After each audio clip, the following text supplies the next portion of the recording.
Hello students, अब हमारा electric charge and field के 11 लेक्चर का पार्ट 2 होगा। पार्ट 1 में आप लोगों ने intensity of electric field due to a dipole at axial point derive किया था, जो फार्मूला आपका E equals to 1/4πε0 2p upon r cube आया। इस फार्मूले को आपने ड्राइव किया था। अब हम इसमें E और जो RQ है इनके बीच में ग्राफिकल रिप्रेजेंटेशन पढ़ेंगे। तो अब इसके बाद आता है graphical representation. Graphical representation, graphical representation. तो देखिए, इस फार्मूले से हमें ये क्लियर हो रहा है कि E प्रोपोर्शनल 1/r क्यूब। यहाँ पर जो इंटेंसिटी ऑफ इलेक्ट्रिक फील्ड है वो RQ की इनवर्सली प्रोपोर्शनल है, E प्रोपोर्शनल 1/r क्यूब है। अब यहाँ पर जो ग्राफ निकालेंगे वो बिटवीन E एंड RQ निकालेंगे और between E and 1/r cube निकालेंगे। तो सबसे पहले देखिए, जो ग्राफ है वो between E and RQ, E और RQ के बीच में हम ग्राफिकल रिप्रेजेंटेशन देखेंगे। देखिए, यहाँ पर जो इंटेंसिटी है वो RQ की इनवर्सली प्रोपोर्शनल है, और आप लोगों को पता है ये जो रिलेशन होता है ये रेक्टेंगुलर हाइपरबोला के लिए होता है। मींस यहाँ पर E और RQ के बीच में जो ग्राफ होगा वो एक रेक्टेंगुलर हाइपरबोला होगा। तो इसका ग्राफिकल रिप्रेजेंटेशन देखिए, इधर डिस्टेंस RQ होगी, इधर इंटेंसिटी E होगी, और इनका जो ग्राफिकल रिप्रेजेंटेशन है वो ये होगा E और RQ के बीच में, E प्रोपोर्शनल 1/r।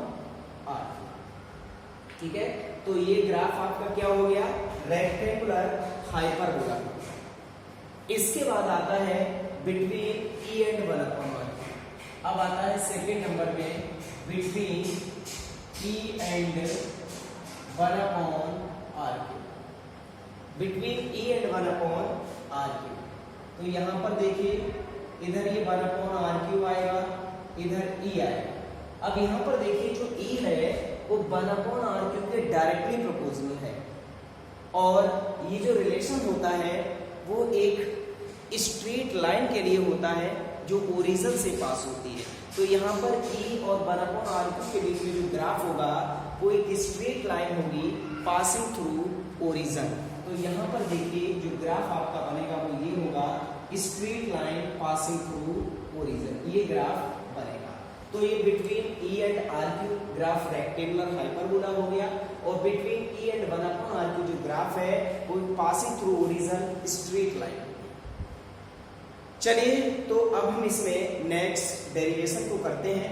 अगला जो हमारा डेरिवेशन है वो ये है, intensity of electric field due to a dipole at equatorial point. अब हम जो इंटेंसिटी निकालेंगे वो इक्वेटोरियल पॉइंट पर निकालेंगे। चलिएगा,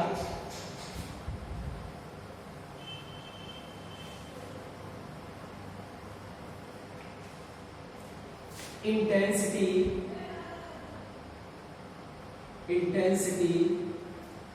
due to dipole at equatorial point. Intensity due to dipole at equatorial point. Equatorial point पर डायपोल की इंटेंसिटी निकालनी है। तो सबसे पहले हमें ये समझना है कि इक्वेटोरियल पॉइंट क्या होता है। तो इसके लिए सबसे पहले हमें इलेक्ट्रिक डायपोल लेंगे। ये हमने सपोज कर लिया AB एक इलेक्ट्रिक डायपोल है। जैसा कि आप लोगों ने कल पढ़ा था, इलेक्ट्रिक डायपोल में 2 इक्वल एंड अपोजिट चार्जेस कुछ डिस्टेंस पर सेपरेट होते हैं। तो यहाँ पर एक चार्ज हमने -q ले लिया और एक चार्ज हमने +q ले लिया, और दोनों चार्ज कुछ डिस्टेंस पर ये सेपरेट है। 2a डिस्टेंस पर क्या है, सेपरेट है। ये बन गया आपका इलेक्ट्रिक डायपोल। अब इस इलेक्ट्रिक डाइपोल का जो परपेंडिकुलर बाइसेक्टर होता है, उसी परपेंडिकुलर बाइसेक्टर को इक्वेटोरियल लाइन कहते हैं। तो इक्वेटोरियल लाइन यहां पर क्या होगी, इस डाइपोल का जो परपेंडिकुलर बाइसेक्टर है, ये इस परपेंडिकुलर बाइसेक्टर को इक्वेटोरियल लाइन कहते हैं, और इस लाइन पर जो पॉइंट होता है उसी पॉइंट को इक्वेटोरियल पॉइंट कहते हैं। तो इस लाइन पर आप कहीं भी ऊपर तक इस लाइन को ले जाइए या नीचे तक ले जाइए, इस लाइन पर जितने भी सारे पॉइंट्स होंगे वो सारे पॉइंट्स इक्वेटोरियल पॉइंट होंगे, और ये जो आपकी लाइन है ये इक्वेटोरियल लाइन है। तो हमने इक्वेटोरियल लाइन पर एक कोई पॉइंट P ले लिया, और इस पॉइंट P को हम कहेंगे इक्वेटोरियल पॉइंट। इस पॉइंट P पर हमें due to this dipole intensity निकालनी है। फिर से आपको वही करना पड़ेगा जैसा कि कल वाले डेरिवेशन में किया था। यहां पर देखिए दो इक्वल और अपोजिट चार्ज, जो प्लस Q चार्ज है वो पॉइंट P पर इंटेंसिटी अलग देगा, और जो माइनस Q चार्ज है वो पॉइंट P पर इंटेंसिटी अलग देगा, और इन दोनों इंटेंसिटी का जो रिजल्टेंट निकल के आएगा वही intensity due to a dipole at equatorial point होगी।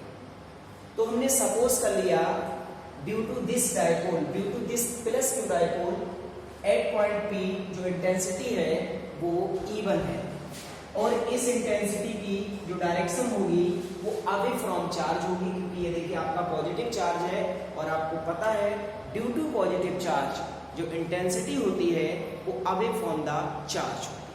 तो यहाँ पर जो इंटेंसिटी हम E1 दिखाएंगे ये away from the charge. Due to minus Q charge intensity at point P हमने E2 सपोज कर ली, E2, और इसके लिए इसे ज्वाइन कर देंगे, और E2 की जो डायरेक्शन होगी वो टुवर्ड्स द चार्ज होगी, क्योंकि यहां पर देखिए जो चार्ज है आपका वो नेगेटिव है, और ड्यू टू नेगेटिव चार्ज जो इंटेंसिटी होती है वो टुवर्ड्स द चार्ज होती है। यहां पर आप लोग ध्यान दीजिएगा E1 और E2 ये किसी एंगल पर इंक्लाइंड है, और जब ये किसी एंगल पर इंक्लाइंड होते हैं तो इनकी इंटेंसिटी हम E=E1² + E2² + 2E1 E2 cos theta वाले फार्मूले से कैलकुलेट करते हैं। इस एंगल को हमने थीटा सपोज कर लिया। ये एंगल अगर थीटा है देन ये एंगल भी थीटा होगा, क्योंकि ये दोनों जो आपकी साइड्स है इसकी ट्रायंगल की वो इक्वल होंगी, तो इनके एंगल भी इक्वल होंगे। और ये जो एक्सटीरियर एंगल बन रहा है ये वाला, ये एक्सटीरियर एंगल आपका 2 थीटा होगा, क्योंकि जो एक्सटीरियर एंगल होता है वो इन दोनों इंटीरियर एंगल का सम होता है। तो थीटा प्लस थीटा अगर इन दोनों इंटीरियर एंगल को प्लस कर दें तो आपको ये एक्सटीरियर एंगल मिल जाता है। दैट इज यहाँ पर angle between E1 and E2 आपका 2 थीटा होगा। क्लियर हो गया? E1 और E2 के बीच में जो एंगल होगा वो 2 थीटा होगा। अब देखिए O से लेकर A तक की ये जो डिस्टेंस है आपकी, जो लेंथ है वो OA जो लेंथ है आपकी वो L होगी, और OB जो लेंथ है वो भी आपकी L होगी। और पॉइंट O से P तक की डिस्टेंस को हमने स्मॉल r सपोज कर लिया।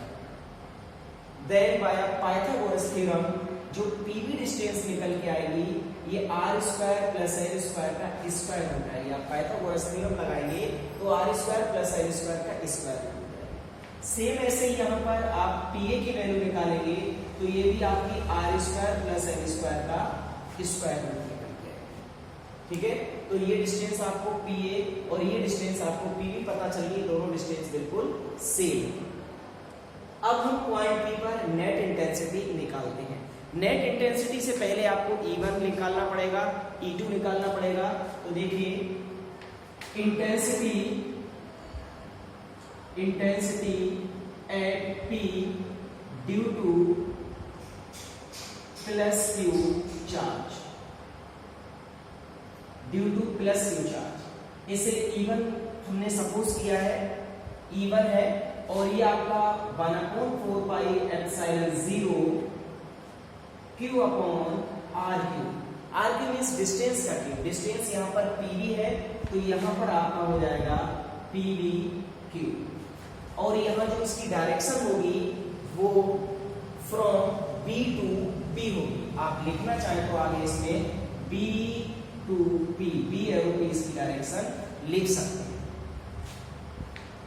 सॉरी यहाँ स्क्वायर होगा, Q नहीं है, Q अपॉन R स्क्वायर होता है तो यहाँ स्क्वायर आएगा 1/4 pi epsilon 0 Q upon PV की वैल्यू देखिए, डायग्राम से PV की जो वैल्यू है वो R square plus L square का अंडर रूट है तो R square plus L square का स्क्वायर रूट लगा देंगे, लेकिन यहाँ स्क्वायर चल रहा है तो स्क्वायर अपनी जगह पर ऐसा ही रहेगा। यहाँ पर 1/4 pi epsilon 0 Q upon R square plus L square, ये E1 निकल आया। अब सेम ऐसे ही क्या काम करेंगे, intensity at point P due to minus Q charge निकालेंगे। तो intensity at P due to minus Q, due to minus Q charge intensity at point P क्या हो जाएगी, इसे E2 सपोज किया है आप लोगों ने, देखिए E2 लिया है और ये सेम वही फार्मूला है 1/4 pi epsilon 0 Q upon R square. R यहाँ पर AP या PA का स्क्वायर आएगा। चार्ज आपका माइनस Q है, लेकिन हमने आपको बताया था इंटेंसिटी एक वेक्टर क्वांटिटी है और इसमें हम चार्ज का केवल मैग्नीट्यूड लेते हैं, इसका साइन नहीं लिया जाता है। AP की वैल्यू लगाइए 1/4 पाई एप्सिलॉन 0 ऐसा ही रहेगा Q अपॉन AP की जगह पर सेम डिस्टेंस आपकी R square plus L square का स्क्वायर रूट है, लेकिन स्क्वायर रूट और स्क्वायर कैंसिल आउट हो जाएंगे तो केवल यहाँ पर R square plus L square बचेगा, ये E2 आ इक्वेशन नंबर 2। अब आप देखिए जितनी वैल्यू यहाँ पर E1 की है उतनी ही वैल्यू यहाँ पर E2 की है, मींस E1 और E2 बिल्कुल सेम है। तो ये क्लियर हो गया, E1 इक्वल्स टू E2 और इसके लिए आप x सपोज कर लीजिए। E1 E2 दोनों इक्वल है, दोनों के लिए हमने x सपोज कर लिया, ये मान लिया कि ये वैल्यू आपकी x। तो ये अलग अलग इंटेंसिटी आ गई, intensity at point P due to plus Q charge आ गई, intensity at point P due to minus Q charge आ गई। अब हम इन दोनों इंटेंसिटी का रिजल्टेंट निकालेंगे और जो रिजल्टेंट निकल के आएगा वही net intensity at point P due to dipole हो जाएगी। ठीक है, अब देखिए यहाँ पर E1 और E2 किसी एंगल पर मींस 2θ एंगल पर इंक्लाइंड है, तो इनका रिजल्टेंट आप कौन से फार्मूले से निकालेंगे, E=E1 square plus E2 square plus 2E1 E2 cos theta. तो चलिए net intensity at point P, इसके लिए हमें ये सब मिटाना पड़ेगा क्योंकि हर जगह थोड़ी कम है। नेट इंटेंसिटी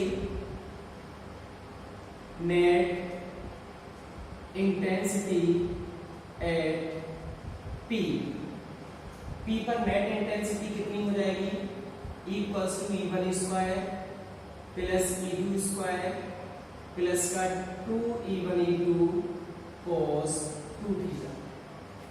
ये net intensity at point P आ गई। यहाँ पर दोनों इंटेंसिटी के बीच का जो एंगल है वो 2θ है, इसीलिए हमने यहाँ पर cos 2θ लिया है। E1 और E2 दोनों की वैल्यू हमने x सपोज की है, तो आप देखिए E1 की जगह पर भी x लगा देंगे, E2 की जगह पर भी x लगा देंगे और 2x into x cos 2θ।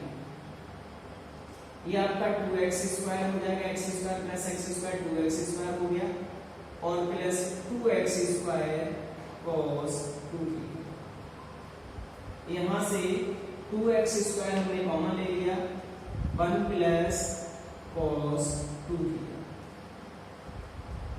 2x square 1 plus cos 2θ। देखिए cos 2θ का यहाँ फार्मूला लगा दीजिए, cos 2θ 2 cos square theta minus 1 होता है, तो 1 प्लस cos 2θ के लिए 2 cos स्क्वायर थीटा माइनस 1 लगा दीजिए। पूरे का स्क्वायर रूट चल रहा है, 1 से 1 कैंसिल हो जाएगा, तो यहाँ क्या बचेगा, देख लीजिए, इक्वल्स टू 2x² और इनटू में 2 cos स्क्वायर थीटा बचेगा। जब आप इसका स्क्वायर रूट लेंगे, देखिए 4x² cos स्क्वायर थीटा हो गया, इसका स्क्वायर रूट लेंगे तो 2x cos थीटा हो गया। ये e निकल के आ गया, equals to 2x cos theta. x की वैल्यू हम लगा देंगे।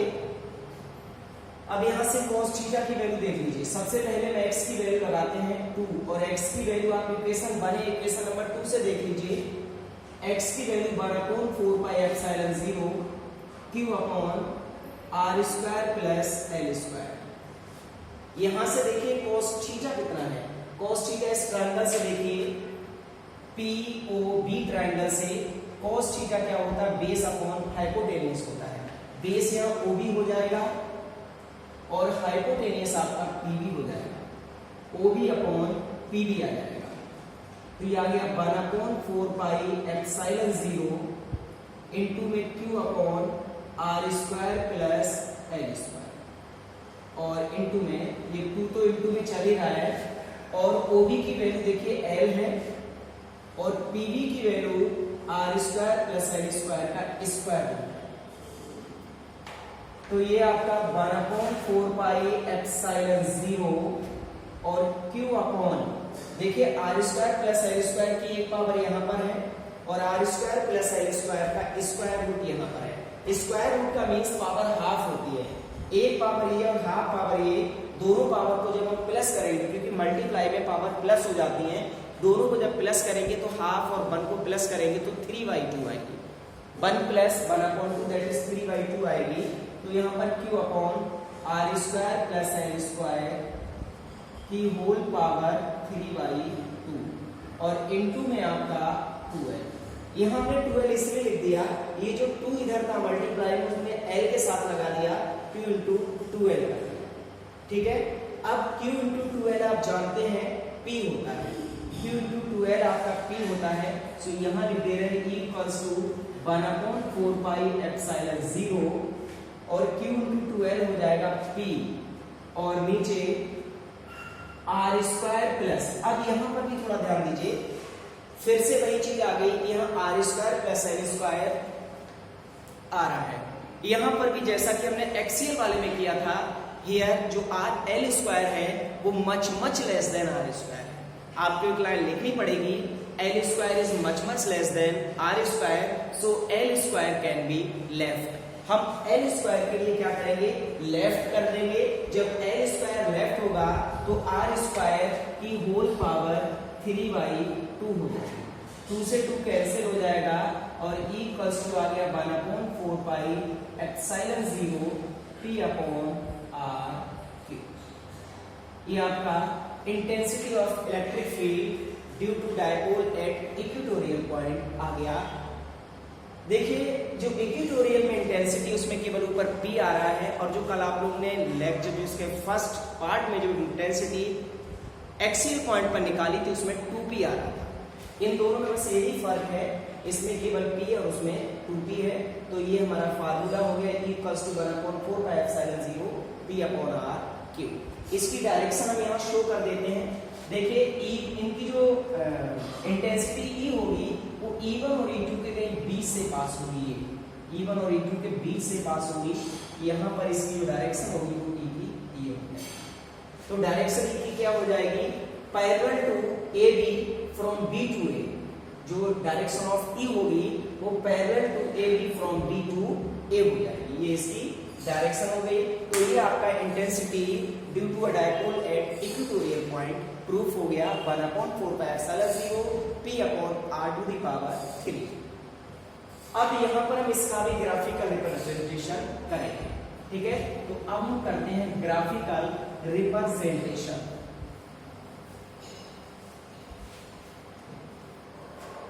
Graphical representation. ग्राफिकल रिप्रेजेंटेशन आपका बिल्कुल सेम है जैसा एक्सीएल में किया था हमने। आज सबसे पहले ग्राफिकल एक्सीएल का ग्राफिकल रिप्रेजेंटेशन किया था, तो वही ग्राफ आपको between E and R cube देना है।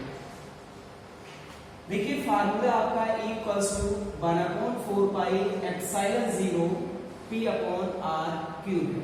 तो यहां पर भी जो E है वो आर क्यू के इनवर्सली प्रोपोर्शनल है। Here E and R cube are inversely proportional, और आपको पता है जब दो वेरिएबल इनवर्सली प्रोपोर्शनल होते हैं तो उनके बीच में जो ग्राफ होता है वो एक रेक्टेंगुलर हाइपरबोला होता है। तो यहाँ पर ई और आर क्यू के बीच में जो ग्राफ आएगा तो एक रेक्टेंगुलर हाइपरबोला होगा। इधर हमने ई ले लिया वाई एक्सिस पर, एक्स एक्सिस पर हमने आर क्यू ले लिया, और इनका जो ग्राफ है वो एक रेक्टेंगुलर हाइपरबोला। ठीक है, तो ये graph between E and R cube. Same ऐसे ही आता है between E and 1/r, between E and 1/r। यहां पर देखिए ई और 1/r की अगर हम देखें तो ये डायरेक्टली प्रोपोर्शनल है, और डायरेक्टली प्रोपोर्शनल का जो ग्राफ होता है वो पासिंग थ्रू ओरिजिन एक स्ट्रेट लाइन होता है। तो यहाँ पर ये आपका ई हो जाएगा और यहाँ पर आर 1/r³ हो जाएगा। ठीक है, इनका जो ग्राफ होगा वो पासिंग थ्रू स्ट्रेट लाइन क्या होगा, पासिंग थ्रू ओरिजिन एक स्ट्रेट लाइन हो जाएगा। तो ये ग्राफ हो गया between E and R cube, और ये ग्राफ हो गया बिटवीन ई एंड 1/r³। ये हो गया आपका graphical representation intensity and distance के बीच में। अब आता है, आप लोगों ने दोनों इंटेंसिटी यहां पर निकाल ली। Intensity due to a dipole at axial point आपने निकाल दी, intensity due to dipole at equatorial point निकाल दी।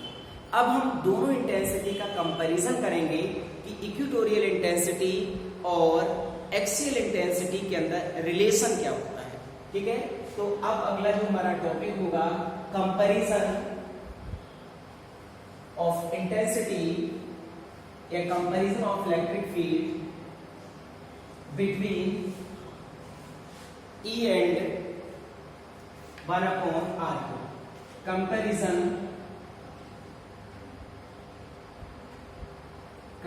Of electric field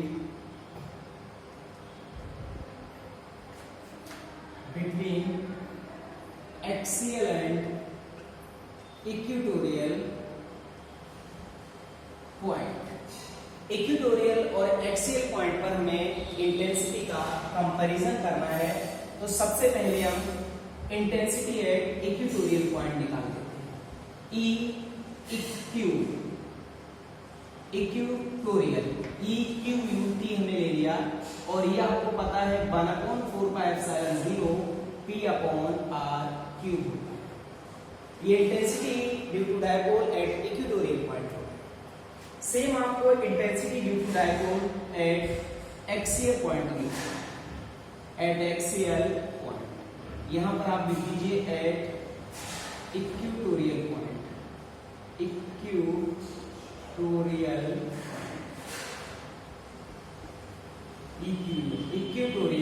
point. Axial point पर जो इंटेंसिटी होती है E और सफिक्स में AX आई है, AX axial 1/4 pi epsilon 0 2P upon R³। 2 को यहां से हटा दीजिए, 1/4 पाई एप्सिलॉन 0 ऐसा ही रहेगा, P अपॉन R³ ऐसा ही रहेगा, और इनटू में कर दीजिएगा 2। अब यहां से आप इक्वेशन नंबर 1 से देखिए, 1/4 pi epsilon 0 P upon R³ को क्या लिख सकते हैं, E इक्वेटोरियल लिख सकते हैं। तो यहां पर आप इसकी जगह लिख दीजिए E इक्वेटोरियल। तो यहां से देखिए E एक्सियल इक्वल्स टू आ गया 2 इंटू E इक्वेटोरियल। तो यहां से दोनों में रिलेशन आ गया एक्सियल और इक्वेटोरियल इंटेंसिटी। मींस यहां पर जो इंटेंसिटी एट एक्सियल पॉइंट जो होती है वो इंटेंसिटी एट इक्वेटोरियल पॉइंट की डबल होती है। ठीक है, means E axial equals to 2 into E equatorial. तो ये हमारा इंटेंसिटी ड्यू टू डायपोल का काम कंप्लीट हुआ। तो आज के लेक्चर को हम यहीं कंप्लीट करते हैं, बाकी आगे का जो हमारा काम है उसे नेक्स्ट लेक्चर में डिस्कस करेंगे।